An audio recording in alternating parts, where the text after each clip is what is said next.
역사극과 관련된 장면을 보면 과거시험, 장원급제라는 말을 심심치 않게 들을 수 있다. 과거 제도 이전 고대 한국에서 인재를 뽑을 때는 귀족 등 신분을 대대로 세습하거나 잘 아는 사람을 추천하고 추천자가 일종의 보증을 서는 천거 방식을 이용했다.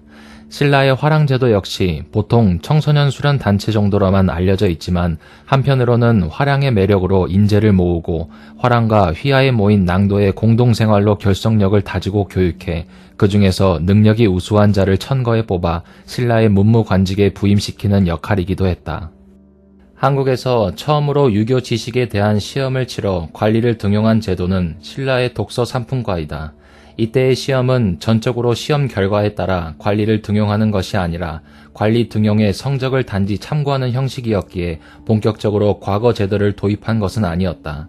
중국식 과거 제도는 고려 4대왕 광종 때 들어왔다. 신라에서 골품제의 벽에 막힌 육두품 이하는 독서 삼품과를 통해도 출세하는 데는 한계가 있었기 때문에 당나라의 외국인 전형 시험인 빈공과에 응시하는 경우도 많았다. 당나라 유학생과 거기에 딸린 인력은 일종의 코리아타운인 신라방의 구성원이었다. 당나라에서 공부했거나 빈공과에 급제한 경력이 있으면 신라에 귀국해서도 적어도 태수 자리는 보장되었다. 조선에 이르러 과거 제도는 고려의 문제점과 유교적 사회 이념에 맞춰 기존 제도를 대폭 개선했다. 특히 전시 제도는 고려에서 과거를 받아들인 이후 북송 시대에 정착해 수많은 인재들을 배출했다. 과거 제도는 1894년 제1차 갑오개혁 때 역사 속으로 사라졌으며 한 달 전인 1894년 5월 15일 마지막 과거 시험이 치러졌다. 당시 병과 시험의 주제는 대학의 한 구절인 지극한 선에 머무른 법을 논하는 것이었으며 급제자 중 독립운동가 이상설은 병과 2등이었다. 당시 이상설이 제출한 답안지도 남아있다. 그리고 이 마지막 과거 시험에 이승만 대통령 또한 응시했었다. 1894년 7월 12일 선거조례와 전고국 관제를 제정해 시험 과목으로 국문, 한문, 글씨를 똑같이 베껴 쓰는 사자, 산술, 내국 정략, 외국 사정 등 정치 행정과 실무, 국제정치 등을 시험에 관리를 선발했다. 그 외에 향공법이라고 해서 각 지방에서 일정 인원을 추천받아 인재를 선발하는 천거 방식의 임용제도도 함께 시행되었다. 그렇다면 조선시대에 시행된 과거제도의 문제는 과연 어떠했을까? 문제는 길지 않았으나 시험을 치르는 선비들에게는 문장력과 논리를 동시에 요구하는 상당히 난이도가 높은 시험이었다. 몇 명의 왕조 때를 통해 당시 시대상이 반영된 문제를 살펴보도록 하자. 우리나라에서는 백성을 호적해서 군사를 삼으니 예전 제도에 거의 가까우나 만일 급한 일이 있어 임시로 조발하면 진태의 술법에 익지 못하고 온 집안이 군사로 나가면 농상의 업을 폐지하게 되니 어떻게 하면 병농이 생각한 바와 같이 잘 되고 사졸이 정년될 수 있는가. 땅이 있고 백성이 있으면 염치를 기르게 되는데 우리나라의 노비 제도는 어느 시대에 시작했는가. 노비 또한 하늘이 내린 백성인데 그처럼 대대로 천한 일을 해서 되겠는가. 어느 집안은 노비가 많은 경우 수천, 수백 명인데 한계를 둘 수 없는가. 외인들의 왕래가 전에 비해 많은데 공업하는 물자가 걸핏하면 1만석으로 계산되니 장차 그들과 절교하고자 한다면 회유하는 뜻의 어그러짐이 있을 것이다. 한결같이 외인들의 욕망을 따라주면 그 비용이 끝이 없을 텐데 이를 어떻게 하면 외인들에 대해 그 방도를 얻고 패단이 없겠는가. 술의 폐해는 오래되었다. 우리 조선의 여러 훌륭한 임금님들께서도 대대로 술을 경계하셨다. 그런데도 오늘날 사람들의 술 마시기 패단이 더욱 심해져 술에 빠져 일을 하지 않는 사람도 있고 술에 중독되어 품위를 망치는 사람도 있다. 흉년 때 금주령을 내려도 민간에서 술을 빚어 곡식이 거의 다 없어질 지경인데 이를 해결하려면 어떻게 해야 하는가. 해와 달이 하늘에 걸려서 한 번은 낮이 되고 한 번은 밤이 되는데 더디고 빠른 것은 누가 그렇게 한 것인가. 군대는 나라를 지키기 위해 꼭 필요한 것인데 군사를 더 이상 충원할 수가 없다. 식량은 백성이 하늘로 삼는 것인데 양식을 수송하는 길은 모두 훼손되고 없어졌다. 가혹한 세금 징수는 사라지지 않고 부역은 가중되고 성을 쌓아도 지킬 사람이 없다. 북쪽 변경의 여러 지는 텅 빈 장부만 붙들고 있고 오랑캐는 날마다 노략질을 하고 있다. 이런 수많은 문제들을 해결하려고 생각을 하지만 방법을 모르겠다. 잘 다스리고자 하는 정성이 부족하다는 것을 내가 알지 못하고 성급하게 추진하기만 해서 그런 것인가?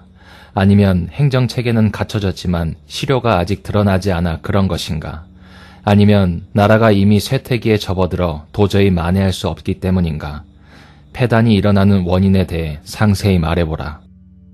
어렸을 때는 새해가 오는 것을 매우 기뻐했지만 점차 나이를 먹으면 모두 서글픈 마음이 드는 것은 무엇 때문인가? 울릉도가 멀리 동해에 있는데 강원도에 속해 있다. 요즘 외인들이 죽도라 부르면서 어로 활동을 금지해달라고 요청했는데 우리 입장을 설명해도 도저히 들을 생각이 없다. 그래서 나는 장수를 보내 점거해 지키고 혼란을 만들지 말도록 외인들의 왕래를 허용하고자 하는데 변방을 편안히 하고 나라를 안정시킬 방도를 강구해 자세히 나타내도록 하라. 문제만 놓고 본다면 논술시험과 비슷해 보일 수 있으나 자신의 생각으로만 써내려가면 안 되고 온갖 유교 경전을 기계처럼 외워서 참고 문헌으로 써가며 논리적으로 써야 한다고 한다.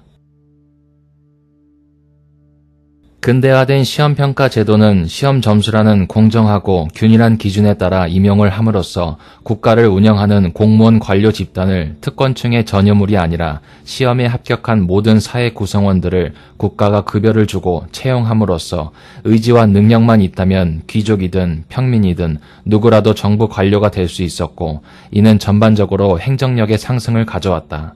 현대 국가가 과거에 비해 압도적으로 높은 수준의 행정력을 보유한 이유는 다 이러한 시험을 통해 선발된 인재 덕분이다.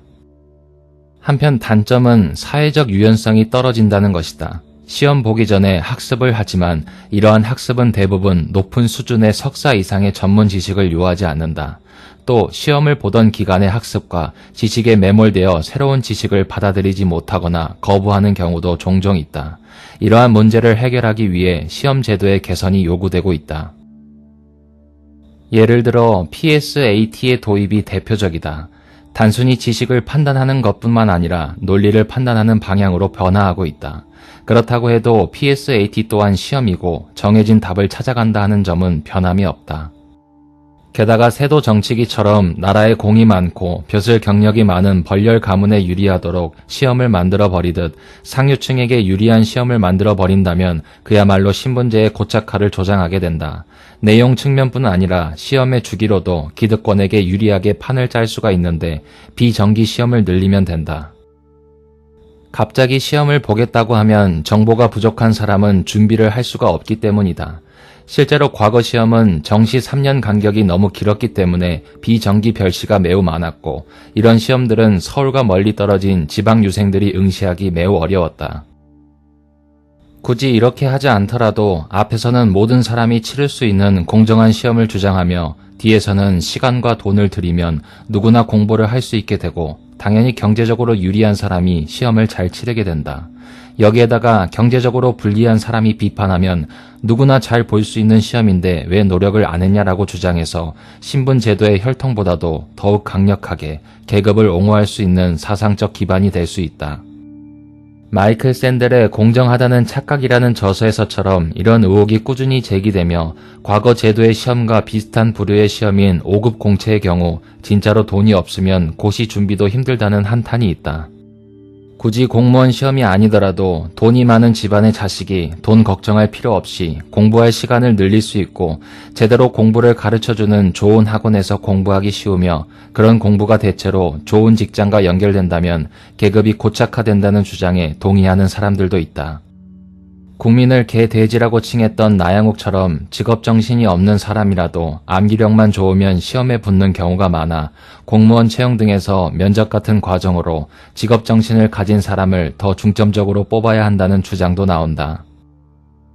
인류 역사에 시험이란 제도가 들어오기 이전과 이후의 장단점이 각각 뚜렷하다. 그래서 이 두 사이의 장점만을 찾아 결합해 좋은 제도를 만들어가는 게 인류의 새로운 숙제가 될 것이다.